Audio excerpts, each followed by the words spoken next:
Welcome to Signs of Life, exploring survival of consciousness. Brought to you by Forever Family Foundation. On the web at foreverfamilyfoundation.org. I call your name. The echo is haunting. The echo is always the same. I call your name. The echo is haunting. An echo can never be changed. So I call your name. Your name. Hello, and welcome to Signs of Life Radio. Everyone has a story to share, and we invite you to share yours tonight with us. Many of us have had personal experiences that defy mainstream thinking, and we really invite you to join us as we explore the types of experiences that people have, what they mean, and how we can integrate them into our daily lives. Although mediums provide a valuable connection to the deceased, this center shows around, I'm not doing well tonight. This show centers around your direct experiences, which do not involve a medium.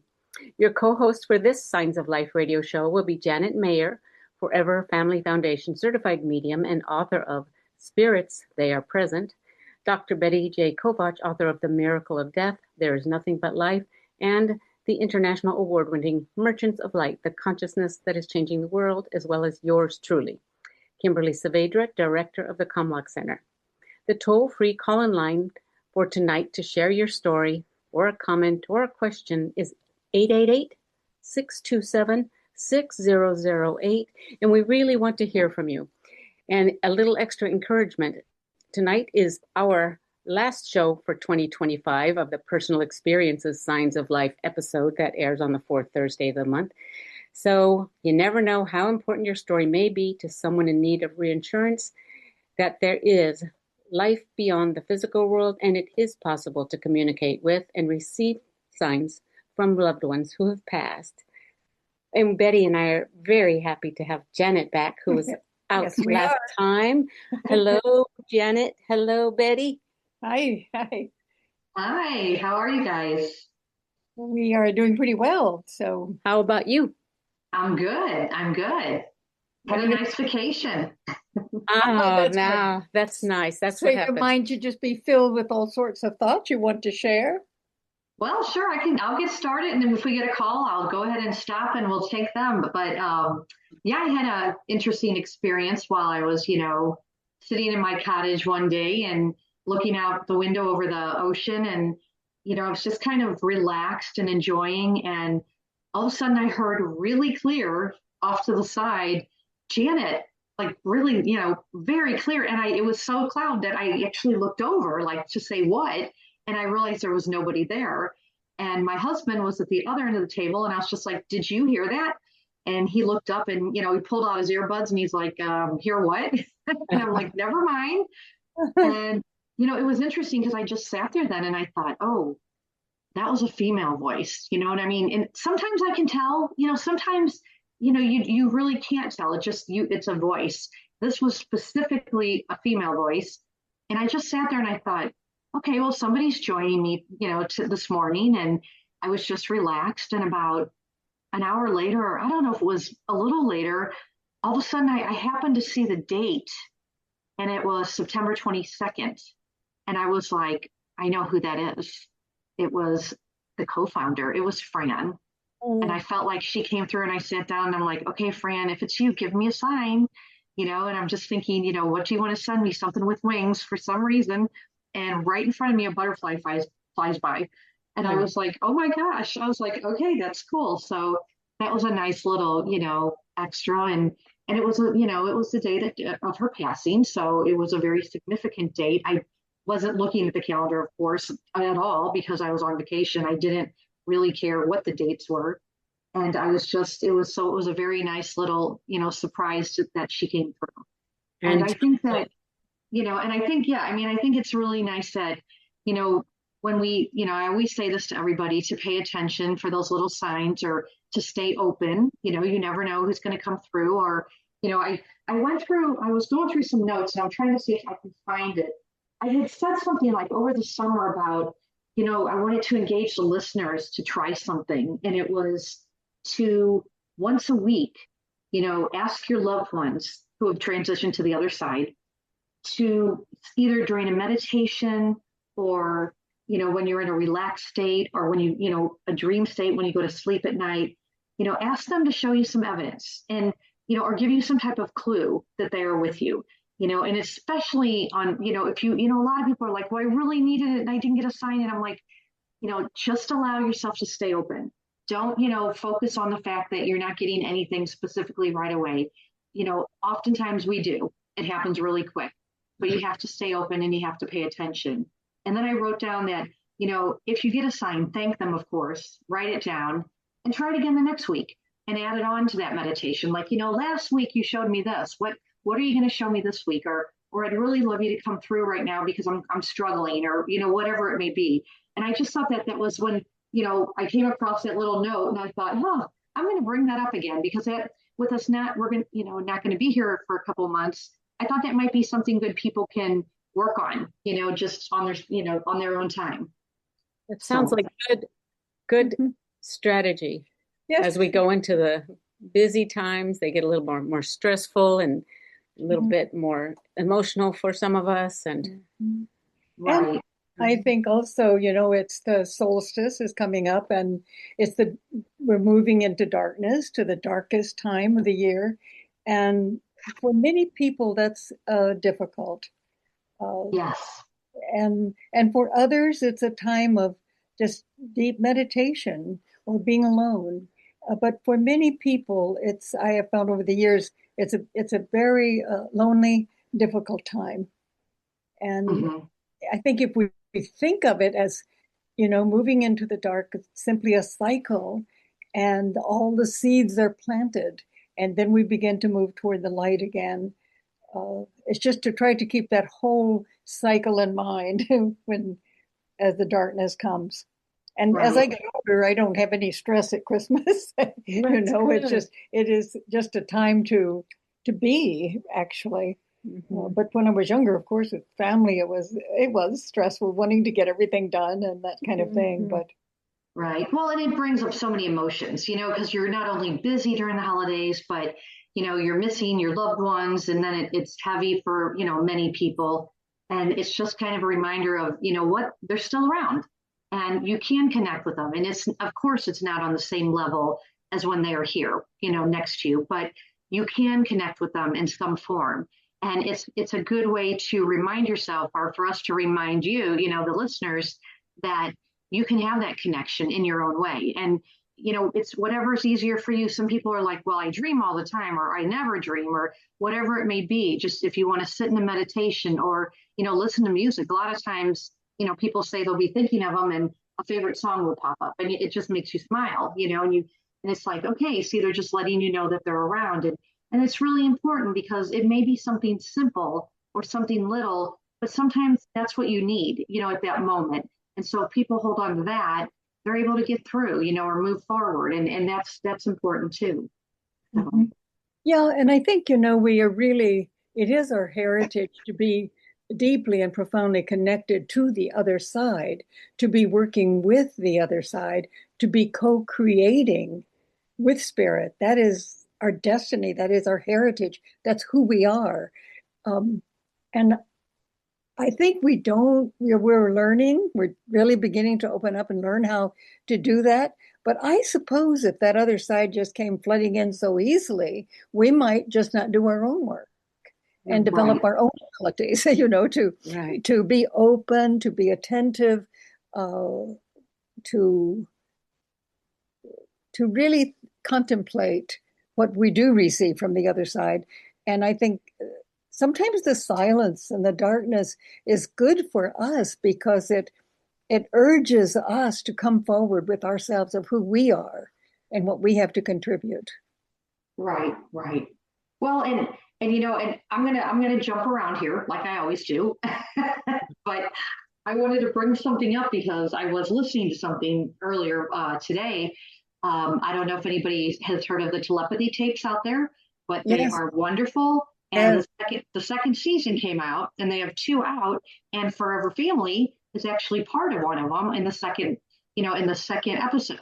So if you get a chance to listen to it after our show, of course, pick up, make sure you plug in and listen to the Telepathy Tapes. And on episode 2, they one of our co-founders, Bob Ginsberg, is on, and Laura Lynn Jackson, she's on it, and it's a really good episode. And even the first episode, of course, is also good with the out-of-body experiences, and that's really fascinating. And I think it's really good because I think it really opens the door for a lot of people who question, just kind of like our show. We do that when people call in and they share a story about a loved one or something that happened.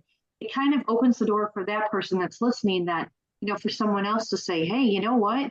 Something like that happened to me, or I had this experience, and it's different, but it's still a beautiful experience. I mean, I want to say we're privileged to notice these, but the thing is we all have that ability to have this. Everyone can be open. Everyone, if you pay attention, if you're, something happens along the way, it can, have meaning for you, maybe not for someone else, but just for you. And that's all that matters. Don't ever let anybody down one of your stories. They don't understand it because they weren't part of it. So that's important too. What would you have to say that you took from seeing the telepathy tapes or hearing them this time?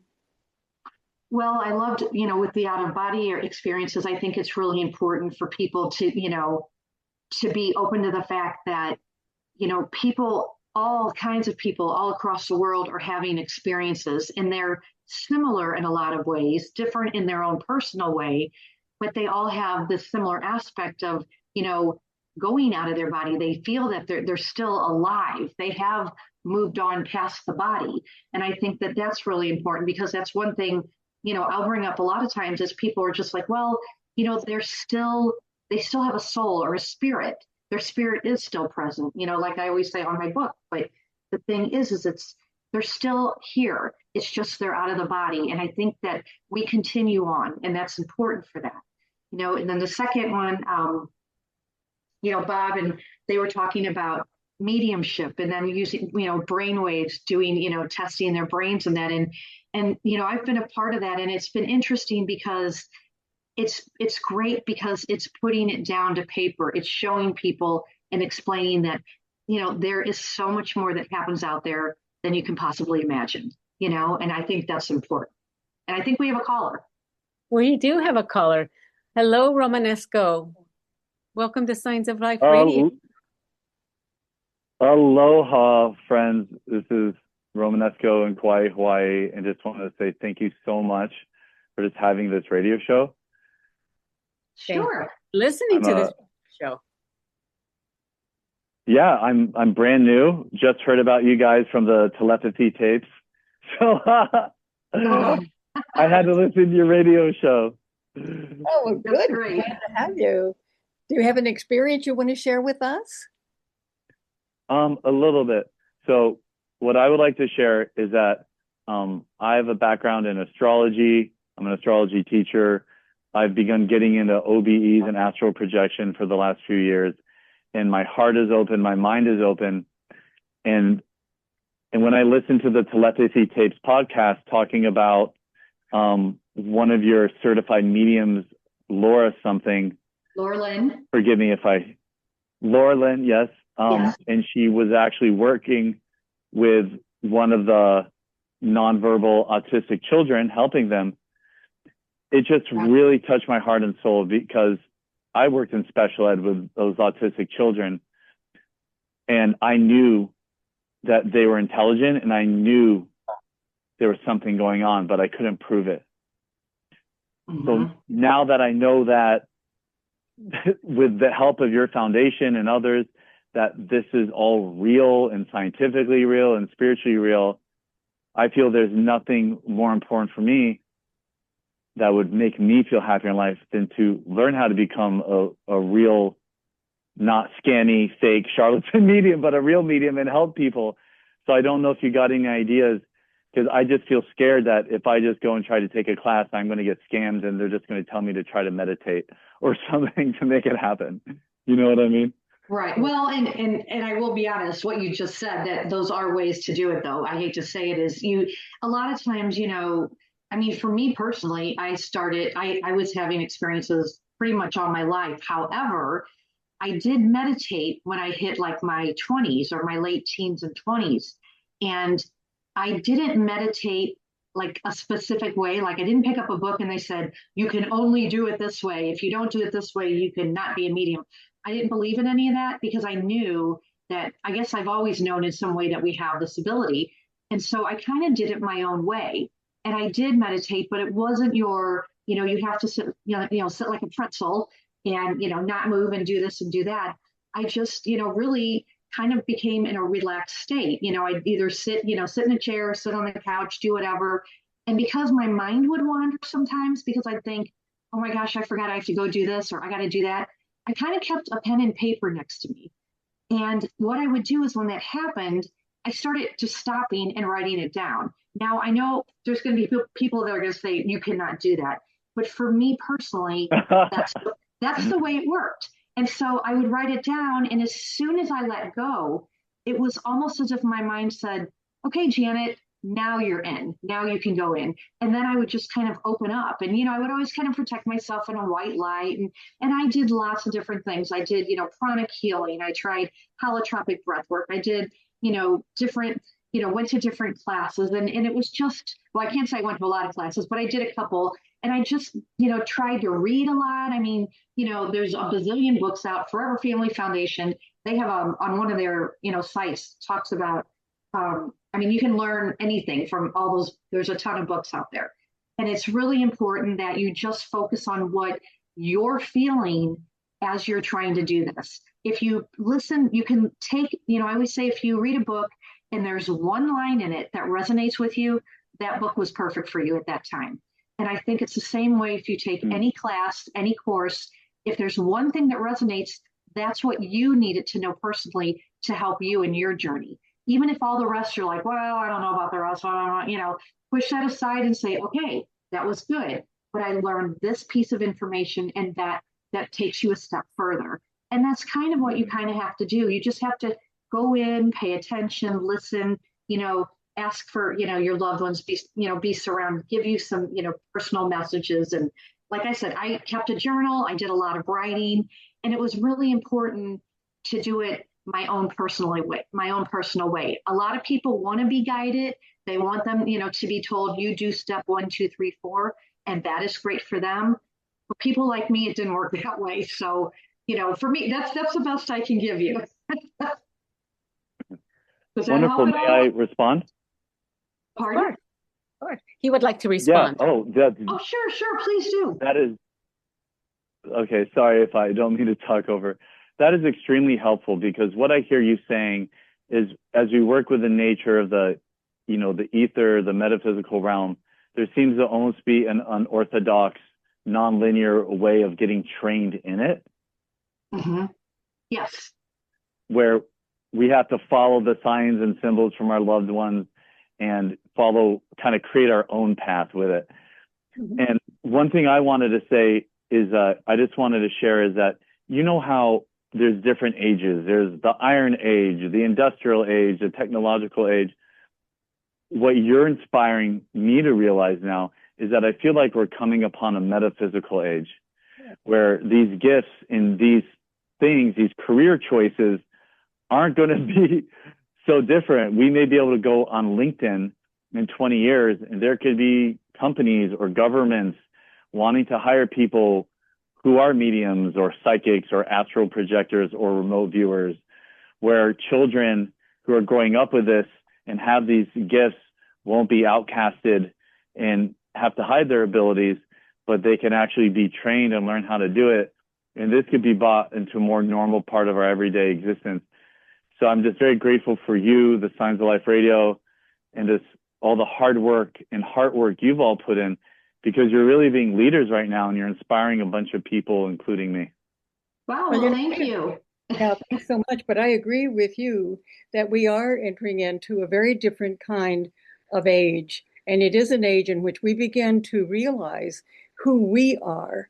There have been so many governments and groups in the past who've tried to convince us that we're nothing, that any divinity is outside of us, and we must simply obey the laws that a particular organization says that divinity wants us to follow. So I think we really are going beyond that, and we're not going to be satisfied anymore with someone doing something for us or telling us what to do. Is that we now know we must go within, and that we have the ability, the spiritual technology to connect to meaningful worlds, to the other world, to people who are working from that other world. And I just think we really are, it's an age in which we're really dissolving that veil between worlds. And sometimes we feel like we don't know what to do, or we just get worn out. We have all kinds of feelings about it, but we just have to remember we're pioneers in really bringing forth a new age. Mm-hmm. Yes. And I'd like to add something else real quick, is something you had said was also Betty, Kim and I had this discussion before on here about how we wish that every school would require like a meditation or something in the morning or at the beginning of the day, just to start it off into a positive atmosphere. So we have talked about that as well. So we totally agree with you on that. And I would like to say one last thing is, when you do any kind of meditation, when you do anything related to mediumship, you have to be in a place of love. And when you tap into that, you will feel a difference. You cannot, no matter what you do, no matter how much you go inward, no matter how much you try to open up, you still have to do it out of love, because that opens the door and that shines that light through. The other side sees it, they feel it. And that's how you connect a lot of times with your loved ones, is through love. So keep that in mind as well. Yeah, actually, if the left and right brain are married, are functioning together, then it will flow through the heart, and the heart is love, and love is what connects us to the cosmos, to that kind of consciousness. It's the whole educational system, however, is going to have to change, and we're seeing that now, and it's already gradually changing. I just heard from people in Europe that they're planning a graduate program for a new kind of leadership, leaders who can lead us into a new age with a new worldview of really who we are, and how it's called heart wisdom, how the heart actually is the fifth brain component. And if we let, as Janet said, we flow through the heart, only then can we be opened up to certain ideas, certain laws, you might say. The Egyptians knew very well that without love, we couldn't even know the higher principles of life. We would just be on a certain level. But if we could love, if we can go through the heart, then those higher principles open themselves up to us. Yeah, that's true, Betty. Wow. Well, I really appreciate you taking my call, and I really appreciate your wisdom. And I just want you to know that I'm here to support both of you and the foundation, and anyone who's ever lost a loved one. I am here so much. So with love. Thank you too for the work that you're doing with the children, Romanesco. Yes, that's very, very meaningful, with unlimited potential to change not only their lives, but their families, their communities, and we could probably learn a lot from them, as I bet you've already learned. Absolutely. Yeah, I said that, Kim, because these children, they have so much that they want to get it out. They want to be able to communicate it. Thank you so much for calling in and sharing this with us, Romanesco. He might have already hung up. That was great. Yeah, I think it's, I remember one time I had to have an operation. Really, it was a mistaken operation, but I was sedated. But I remember when I was coming to, I could hear my family in the room talking, but I could not open my eyes and I could not speak. And I often think of that, how it would be to have so much that you want to communicate and you can't get it out. And of course, now there's so many ways that autistic children are learning to communicate with others and also within their own community. And as that the telepathic tapes would talk about, it's amazing. So I think there are many breakthroughs taking place there too. Marvelous and wonderful breakthroughs. Yes. Right. I agree. Yeah. Like, so go on. Oh, no, I'm sorry, Janet. I just thought it'd be a good time to give the call-in number for our audience. It's 888-627-6008. Again, please join us for the last show of the year with the personal experiences episode. Right. We won't be back until January. Yeah. I forgot about that until you said that. Oh, yeah. And, Janet, I was thinking about you're hearing Fran. Oh. I just think if Fran could get through to her, she would have a lot to tell us, wouldn't she? My gosh, yes. Yeah. A lot to say. And I was thinking, with all of our effort to communicate with the other side, our left brain is still a very important aspect of our consciousness. And we love to have the science, that really does show the connections. And that's what Fran and Bob Ginsberg started out with, is to have these conferences that would bring scientists and visionaries together to show the relationship. And I think that for left brain world, that's been very, very important, is to theoretically or scientifically know that, yes, these things this is the way this functions and this is possible. And then know that we've got to allow ourselves to learn how to integrate the consciousness of the right brain into the left brain, so that they really have, as our ancestors told us, a sacred marriage, a beautiful relationship with each other. And that allows the heart to open. So it really, while it's a metaphysical future, it's going to be a heart future, the consciousness of the heart. That's right. The only way we can survive, really, what is going on in the world. Oh, yes. That's true. That's very true. Yeah, I know. But I mean, I'll share another quick story. Since we have time, if anybody calls, I'll stop, as usual. But on the way home from our trip, we were driving, and it's like the one trip we like to drive every year. It's just a thing we do, tradition, I guess you would say. And I fell asleep. Normally I try to always stay awake, but for some reason I didn't stay awake in the afternoon. I dozed off and I woke up with a jolt, and I was like, oh my gosh, don't go off the road. You're going to go off the cliff. And all of a sudden my husband's like, what? And I'm looking and I'm like, oh, well, where we're driving, there's no cliff. It's just plain road on both sides.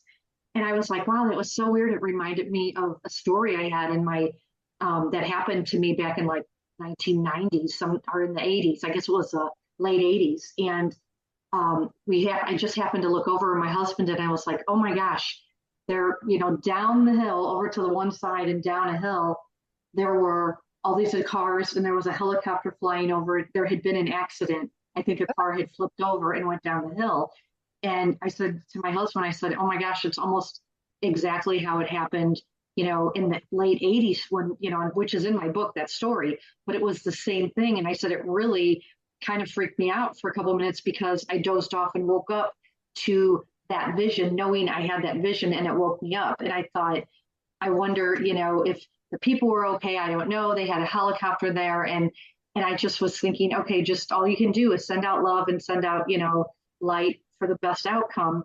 But it was really strange for me. And I said, I realized that when I was on vacation for those couple of weeks, I was so relaxed that I was a lot more open than normal. And I think that we get so caught up in the world, and every single day, like I make a list. I have a list of what I'm doing every day, and I do all this, whatever I'm going, that when I didn't have that, when I just stopped and relaxed and didn't focus on what I had to do, I was a lot more open.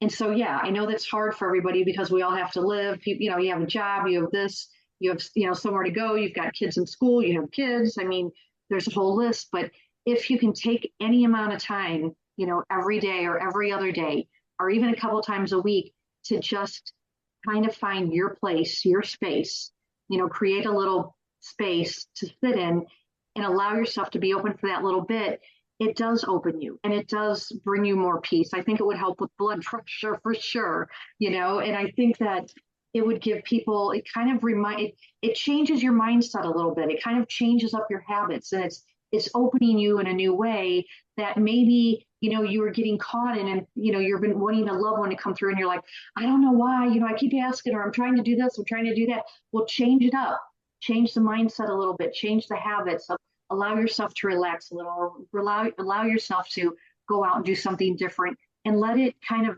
rebalance you and reset you.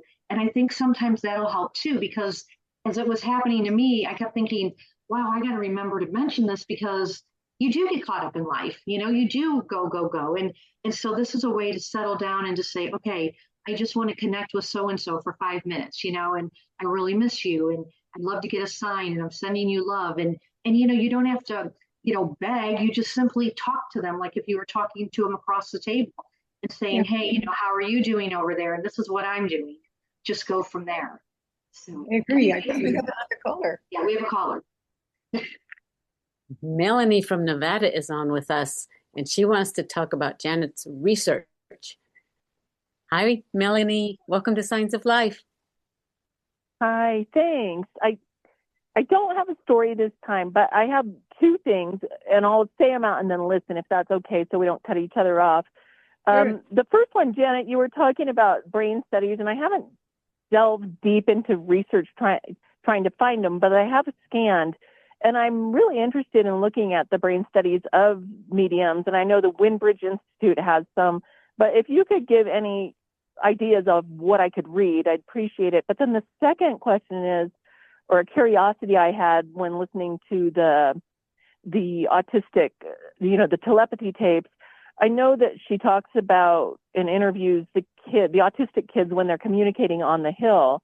And I was curious if there's any research that's been done where their brain has been studied and looked at to see if it parallels a medium's brain while a medium is actively communicating. So those are the two things I had. Okay, well, I can answer them both with the same answer, because yes, if you listen to season 2, the second episode, which is out now with the Telepathy Tapes, they talk about that with mediums research. Dr. Jeff Tarrant, Tarrant, he is the first one. He's who I worked with the first time with him with the brain scans. And I started working with him because of my languages that were spontaneously coming through. And we wanted to see what was going on in my brain with that. So that's how I got started in it, and how he actually got started in it. And it's in his book. He does have a book you could read. I cannot think of the name of it. Oh my gosh, I feel really bad. But look up Dr. Jeff Tarrant, and I think it's called Psychic something, I believe. Okay. And if I'm wrong, I apologize in advance to Jeff. But he did also work with a number of mediums at Forever Family Foundation, and they are mentioned in the Telepathy Tape episode 2. It's mainly about Laura Lynn Jackson, and I believe it's Amelia, and they both did get hooked up at the same time. And you can hear about that story when you listen to it. And it's really fascinating, and really, I think you'll really enjoy it. Great. Yeah, I've only listened to season 1, so I appreciate that. I really was into that for sure. And then I'll just look him up by his name, and I'm sure his book or books will pop up. What did you think of all of that? What do I think of all of it? Oh, I love it. Well, just your experience. Yeah. Oh, I loved it. I loved when, it was totally, experimental when I went to see him. And it was really interesting because, when I explained what went on with me, he was just like, excuse me, what are you saying? You're speaking languages? And I'm like, yes, I started spontaneously speaking languages in a holotropic breathwork. And it took years to find out that I was speaking South American indigenous languages. And so I asked him if he would be interested in, doing brainwave testing on me to see if anything changes with my brainwaves when the languages are coming through. And it does. So, there was that. So we, did a number of, tests. And I think we did like minimal mediumship. We did do some here and there. I was mainly going for that. And I really did enjoy it. And I think it's really fascinating because, it does show your brain doing different things when you are meditating, like when you're doing mediumship, as opposed to when you're doing like a psychic reading, different parts of your brain light up. And he kind of explained some of that in the second episode in season 2. And there's only two that have dropped so far, I believe. So I think you'd be very fascinated because this season, I think the first one is on out of body experiences.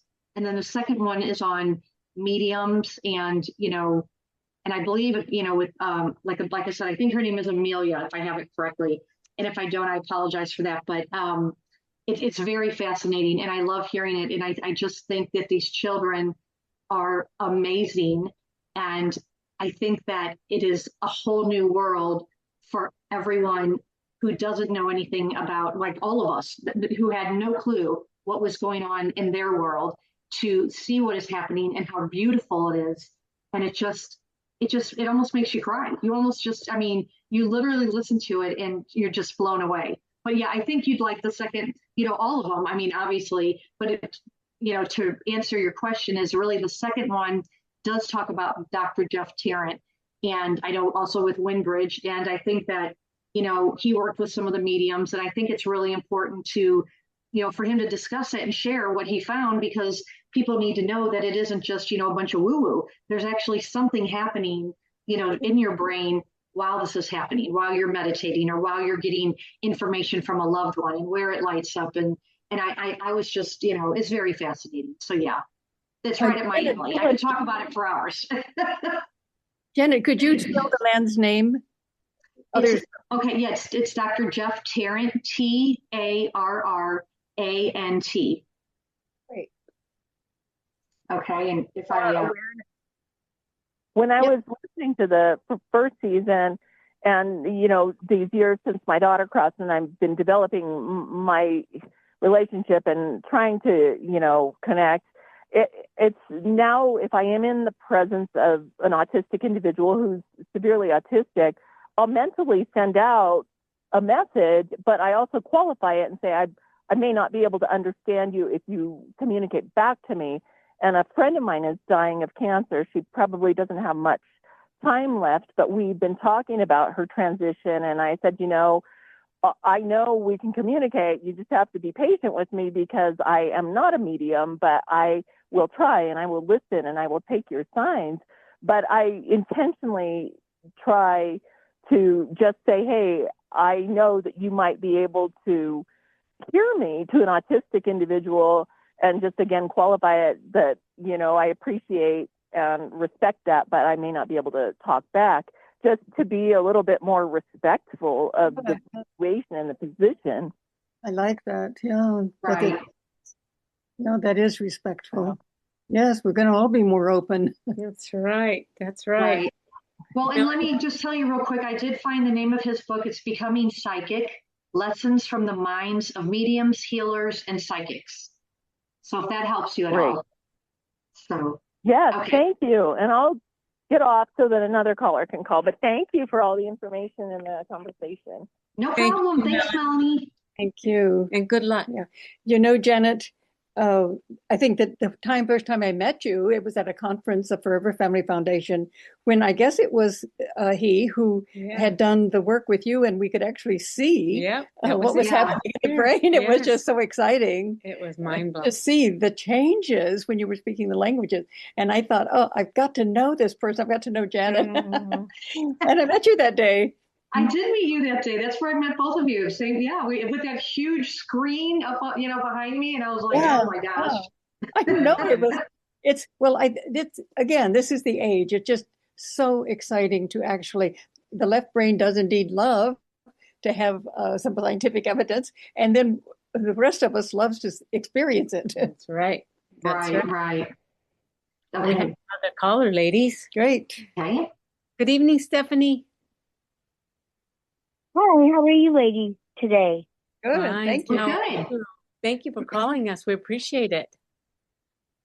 Sure. Can you guys hear me okay? Perfectly. Yes. Oh, okay.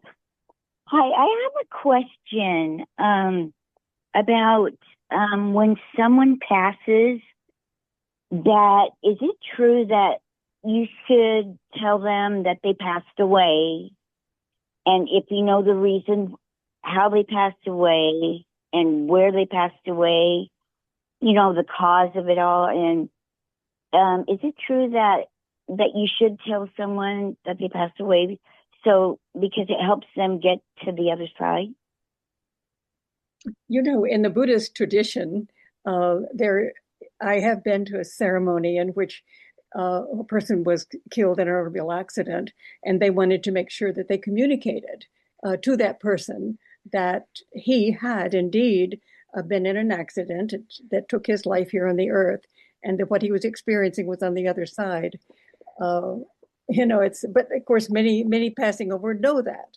But there is that tradition in the Buddhist religion to do that. Janet, what do you have to say to that? From my angle, as being a medium, normally when they come through, they tell me how they passed. Yeah. I don't say anything to them because I don't know them, and they'll say, so and so, and they will show me a vision, or I will feel something, and I will know that so to me, I feel like they do know how they passed. They do know, they are aware of that. I think, depending on how they passed, will depend on, what comes through. But I don't think that, like, someone I know, I don't ever say, well, to someone I love, well, you passed this way, blah, blah, blah. I don't personally do that. Maybe, like you said, in some traditions, they may do that. And the way the information I've received, it's normally they tell me. So they already know that. They know that, they are already, they have already transitioned. They have gone through, whatever they have gone through to, be able to communicate. So I don't feel like you have to say that. I just think that a lot of times they already know that.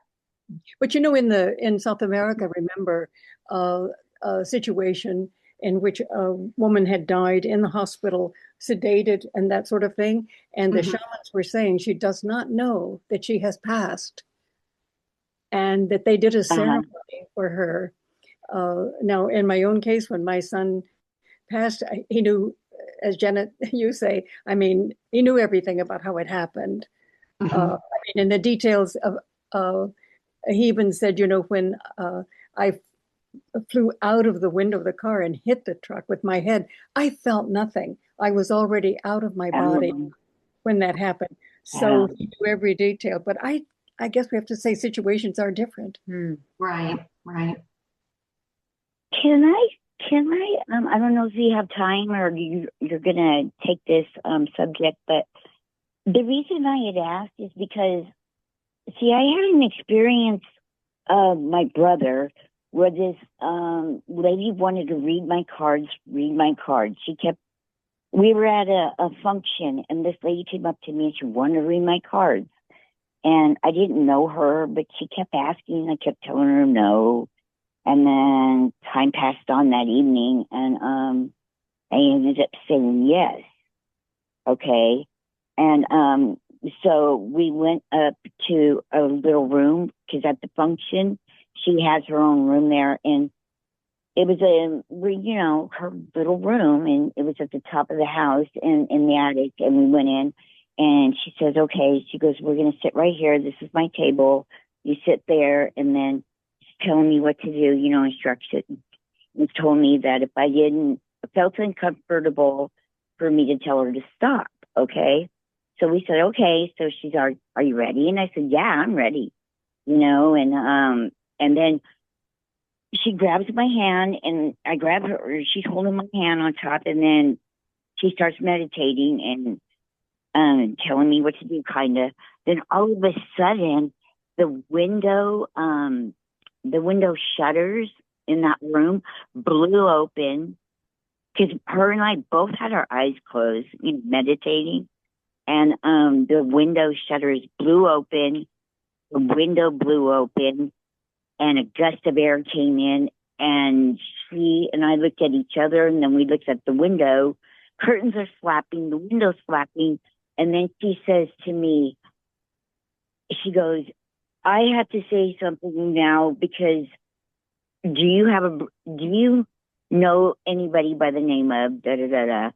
And I said, yes. I go, that's my brother. And she said, well, this is your brother that just came in, and he's really specific, and he wants to tell you something, and he wants you to listen and follow these orders he's giving out. Right. Because his best friend was, I guess he saw his best friend after he passed trying to commit suicide and shoot himself in the head. Oh my.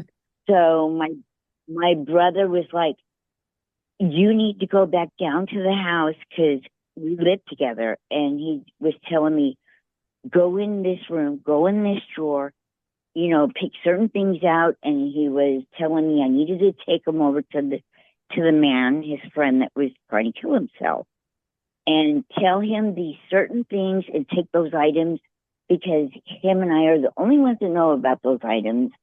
And you tell him that I am there every day with him on his shoulder. All he has to do is call my name, but I'm there every day with him, and I'm still there with him. But tell him that, and then go in that drawer and tell him to give you that gun, you know? And I thought, oh my gosh, okay.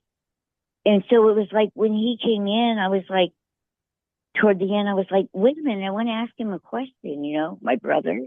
Mm-hmm. And I really didn't have any time because he gave orders out and that was it. And he was out of there in a second. So, I mean, because one of the questions I wanted to ask him was like, do you know he passed away, and things like that, because of the fact, see, I don't know if you guys have time. I got one more short story with this same person.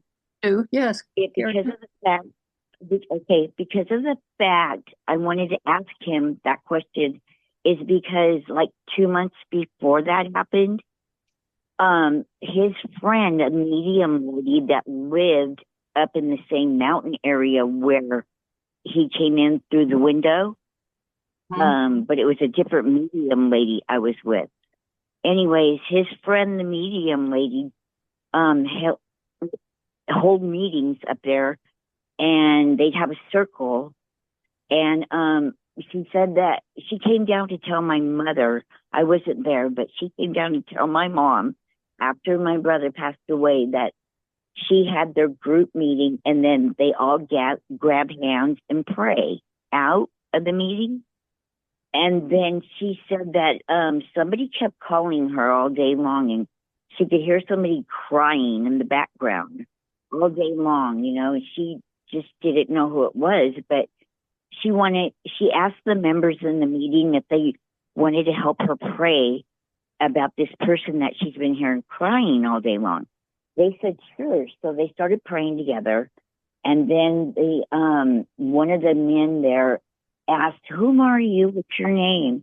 And then my brother said his name and started crying and asking, what happened? How come nobody talks to me? And was crying and asking, nobody's talking to me.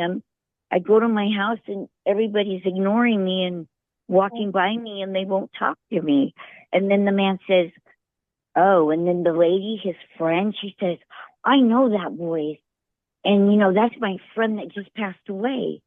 And then the name matched up. And then my brother, she said to my brother, it's me, so-and-so, your friend. And he started crying a lot, you know. And she says, don't worry, it's okay. She goes, you passed away, you know, you died. And he says, I did? And she goes, yeah, because it was like he didn't know it. And, you know, and then the other story, it's like he said he, like, did, you know. So I was a little confused, but that's why I wanted to ask that question. But she told him, yeah, you passed away. And then he started crying again and just said, the only thing I'm worried about is my mom, who's going to take care of my mother, because he was helping me take care of my mom. And she said, don't worry, I'll go talk to your mom. Don't worry, your mom will be fine. She'll be taken care of. And then he cried again. And then the lady says, the Indian people are going to come meet you at Heaven's Gate. So you need to go there. And tell them your Indian name, and then they're going to grab your hand and take you where you need to go. So he told her, I'm scared. And then she said, don't be scared. You can do this. You need to go carry on. Don't hang around. You know, your mom will get taken care of. And then apparently they saw a vision, and they saw 2 Indian men come grab my brother by the hand and take him in. So that's very interesting, because there are stories exactly like you're telling, in which perhaps the circumstances of the death, or whatever circumstances of the person, that they really are lost. And I think many, as Janet says, they know exactly, they know precisely, but it does seem like there are many stories. There was a medium during the war who did mention that too, that so many people were being killed, and that there was a great confusion on the other side. So I think we just have to take all of that. Some do know, and evidently some do not. And certainly we want to be available in any way we can to help those who are struggling on the other side. Yeah. I'd like to add something to this. If it's okay, I'd like to add something too. Is I want anybody, any of the listeners who are listening at this time, to make sure you pay attention. First of all, if someone keeps coming up to you telling you you need to read their cards, or you need a reading, or you need this, you do not ever have to do that. I do not believe in that. I don't think someone should come up to you and be pushing something on you to get you to do something. I don't know the situation of what that medium may have known about you or not, that she kept telling you things, that she had to get a hold of you, and you've had to read the cards. To me, it sounds like there's a little more going on there. So I don't really want to judge, but I do want to say to be cautious, because when you get a reading, it is nothing like that with the Forever Family mediums. They do not work that way. We are very, you go to them. They do not seek you out. So keep that in mind. Never, if a medium seeks you out, to me, that doesn't feel completely comfortable for me. I mean, I'm not saying that it didn't happen. It's not true. What you went through, what you experienced, there may be that case. So I don't want to, judge any of that. I do want to just say to be very cautious of people. There are people out there that, they already know a bunch of information on you. So if they can get you to do a reading, they can tell you all the things you already know, or something you might know. And they may know that person too, that other person that supposedly wanted to hurt himself. So, you have to be very logical, just, like you would in your daily life. And for me, I really have never come across someone who said to me, came through in a reading, that they didn't know where they were, or what they were doing, or they were lost. They are clear-minded, just like when they're in this life, unless, they were doing drugs or doing, in medication, heavily medicated for some reason. If they were a little confused at the beginning, I could understand that. But I feel like when they go to the other side, they are aware of what is going on. So that is just my personal take. And, I'm not knocking what you're telling us. I'm not saying anything bad about that, but I do want you to make sure. Right. I totally agree with you. Can I say I totally agree with you, because I kept telling her no, because I don't believe in reading of the cards. Okay. And I never have all my life. But it's okay, even if you do. Even if somebody does like to read cards, it's fine. But it's not. But somebody coming after you, that's the thing. I feel that, I went ahead and said yes for some reason. And I feel that my brother was already sitting there and took an opportunity to go through her to talk to me. Or it was bam, he just came through that window and bam, bam, bam. You know what I mean? He was very persistent because of his friend. And but I believe that she was going to be telling me something totally different. And that wasn't even going to come about in that reading myself. That's what I believe. But I mean, it was just crazy. And, I did go down there and see his friend. And I did give him that information and said those certain things to his friend. and he admitted he had been trying to kill himself. Mm-hmm. Well, his wife didn't know about that, but he called his wife into the garage and said it in front of me to her. And because he said that, well, your brother knows, you know, my brother that passed knew.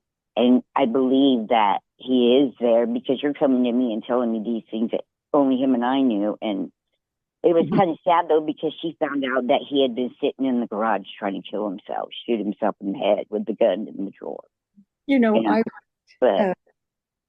we are, I think, running out of time, but I wanted to say that I agree with Janet. I think that's very good information, that we do need to be careful. Yeah. And I think also in your own intuition, your own feeling, that you could differentiate what you think was true and what wasn't. But I think Janet is right. Always with caution, you know, such support. Right. But we thank you for calling in and, you know, sharing that with us. And I think that's a good lesson for everyone to, you know, pay attention to what's going on around them with mediums. Thank you, Stephanie. Yes. Thank you. Yes. Okay, thank you, ladies. You have a great weekend. Thank you too. Helpful. Thank you. That was a lot in there. That one would have been a long one to kind of dissect, but I guess my main message was, yes, I think, you know, I would, you know, reputable mediums are not going to go chase people down to do a reading. You know, I mean, if you're friends with someone and you mention something, it's one thing, but I don't feel like when something like that, I would be cautious. And I know that she said that she did do that and she helped that man. And I think that's wonderful. Yes. But we don't all know the whole situation either. So I always want people to be very cautious with that because we are, you know, very serious in what we do. You know, it's something that is really important and we want the world to, you know, come along with us in this and do all the work that we're doing. So I am glad that she called in then too. So thank you. And I think, you know, as mediums say, that they will do the connection until we are able to do it for ourselves. The ideal is for us to be open and learn how to make those connections ourselves. But I think our intuition, our feeling helps us to know what is valid and what is not. And she was differentiating. There were some things that she felt very certain about. But I think it's time, isn't it? Good lessons, good message, good reminder. It's always helpful. So, okay, Janet. And we will end January. Yes, we won't see everybody till January. We're going to go ahead and end with the Mahayana prayer. May all beings everywhere with whom we are inseparably interconnected be fulfilled, awakened, liberated, and free. And may there be peace in this world and throughout the entire universe. And may we all together complete the spiritual journey. So thank you and good night, you guys. Thank you, Janet. Good night, everyone.